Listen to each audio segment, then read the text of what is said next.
umat beriman khususnya dan semua pengunjung konten kami. Dalam kesempatan ini saya akan menyampaikan cahaya yang akan diberikan Allah di akhirat kelak. Setelah kita di dunia ini memanfaatkan cahaya dari Allah Ta'ala yang berupa cahaya matahari, cahaya bulan, dan mungkin juga cahaya bintang-bintang.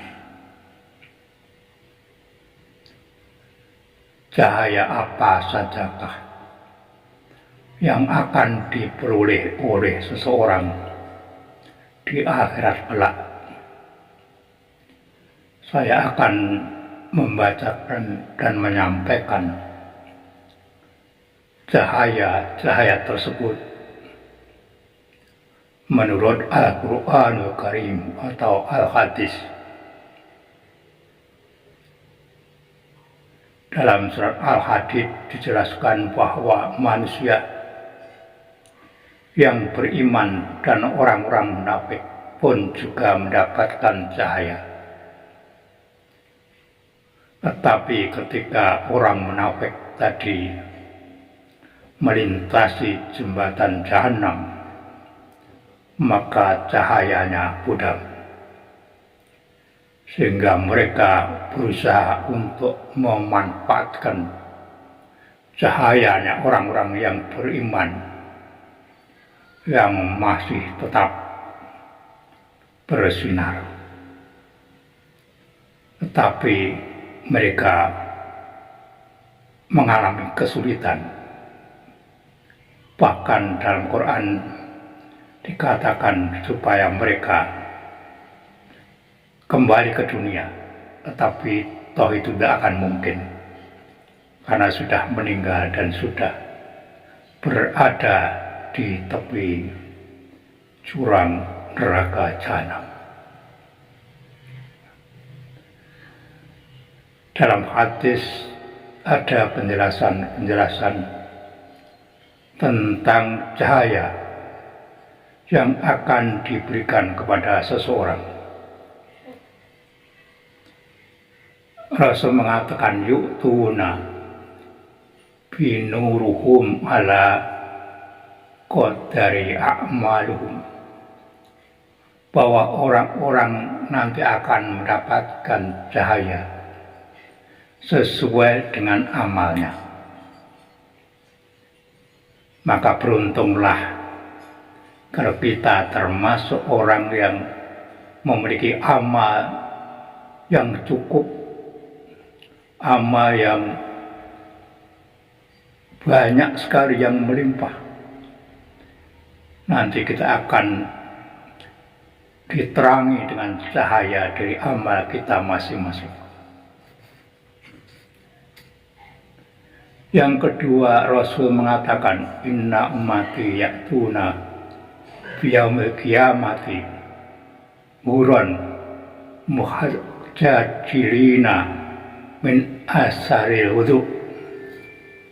Umatku besok akan datang di hari kiamat dalam keadaan putih bercahaya disebabkan bekas wudunya. Makanya kita manfaatkan perintah atau contoh dari Rasul bahwa kita sebelum melakukan sholat, kita lakukan terlebih dahulu membasuh anggota tubuh kita yang harus kita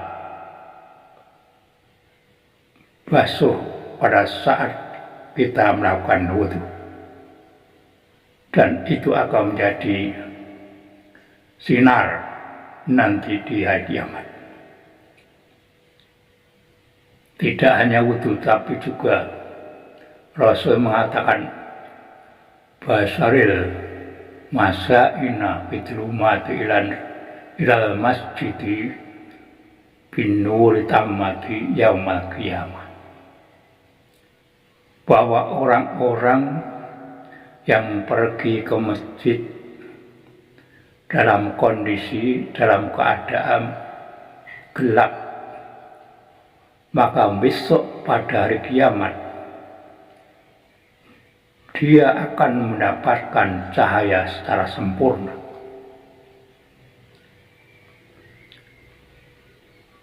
Demikian juga ketika kita sudah sampai di masjid dan di situ kita melakukan sholat, maka dikatakan as-sholatu nurul mu'min, bahwa sholat itu adalah cahaya bagi orang-orang yang beriman. Berbahagia pula kalau kita bisa menunaikan sholat dengan sebaik-baiknya.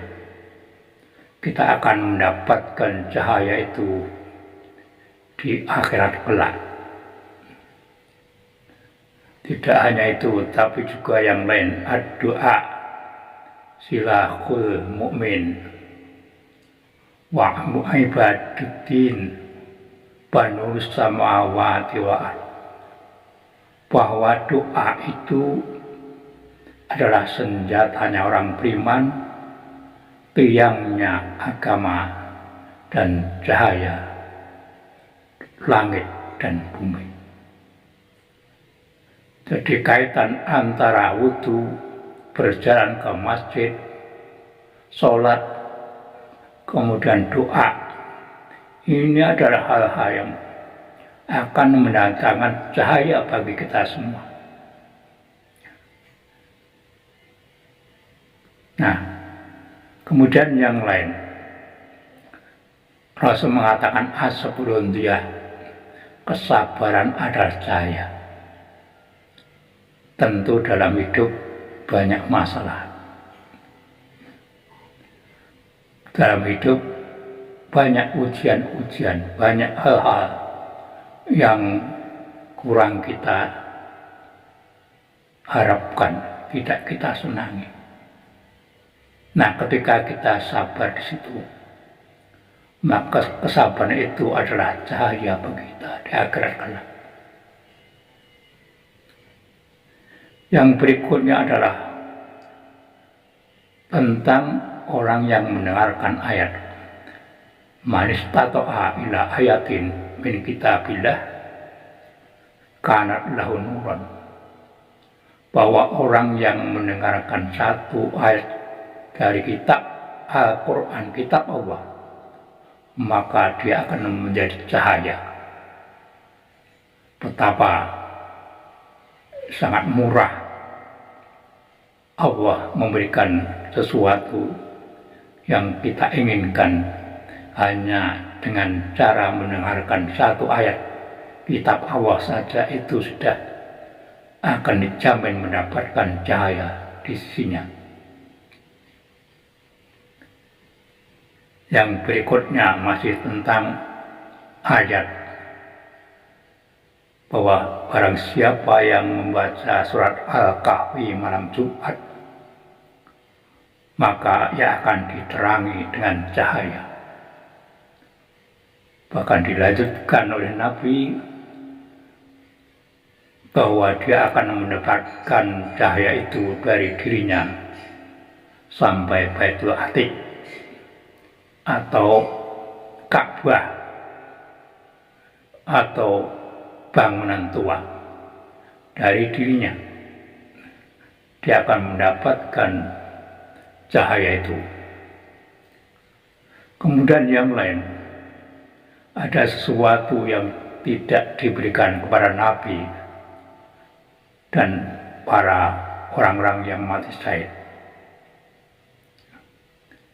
bahwa dia adalah cahaya,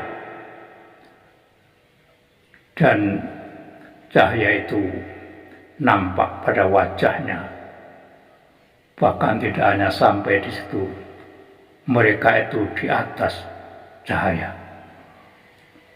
Makanya para syuhada, orang yang mati syahid, menginginkan siapa yang akan mendapatkan cahaya seperti itu. Dan mereka berharap Rasul menjelaskannya.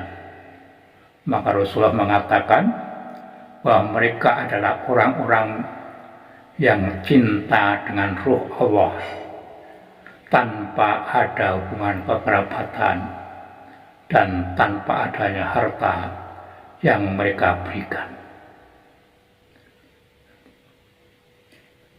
Jadi sungguh kecintaannya itu adalah kecintaan karena ruh dari Allah Ta'ala. Orang-orang yang dicintai bukan apa-apanya, bukan tetangganya, bukan saudaranya, tetapi siapapun mereka yang mereka cintai dengan ruh Allah, maka mereka pun akan hidup di atas cahaya. Dan yang berikutnya hal sepele, yaitu Rasul mengatakan bahwa uban seseorang, apalagi bila uban tadi muncul karena jihad, orang beruban karena setiap hari memikirkan umat, memikirkan dakwah Islam, maka ubannya itu akan menjadi cahaya di akhirat. Oleh karenanya maka Rasul melarang kepada kita untuk mencabut uban, walaupun satu uban saja, karena itu nanti akan menjadi cahaya di akhirat kelak. Semoga kita termasuk orang-orang yang mendapatkan cahaya tadi.